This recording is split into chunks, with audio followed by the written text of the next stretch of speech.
napakaganda ng ganong kalawak na pag-iisip, Sir Ron. No? Paano yun na may maintain na dapat maging ganyan? Kasi definitely dapat ganyan ang thinking ng lahat ng mga nagdadrive eh. Oo. Ano eh, kung paiiralin ko po yung pagiging tao eh, hindi tayo mamimaintain ng ganun. Buti na lang pinalaki tayo na may takot sa Diyos. Kaya kada tayo babiyahe, hindi naman kada babiyahe, nagpe-pray talaga ako before I go. So, lagi ko nilalapit sa Diyos yung biyahe ko araw-araw. So, may peace of mind ako. So, minsan, Christian song ang tugtog ko sa sakyan. Minsan, depende sa pasahero. Minsan, video okay, gano'n. Oh. So, kalmado lang lagi isip ko. Hindi ako nagpapadala kasi sa stress. Kasi kung magpapadala ka sa stress at pagod, walang mangyayari talaga. Tama naman. Kailangan kalmado ka lang lagi. Pag pagod ka, magpahinga ka. Ayun, oo. Pag mong tambayan yung pagod mo, ipahinga mo.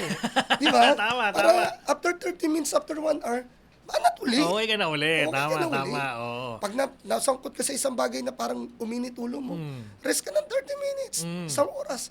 Wala ka namang amo eh.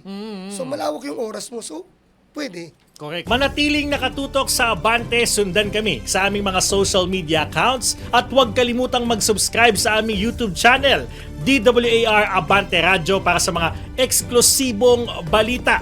Ako po si Jigo Postolero.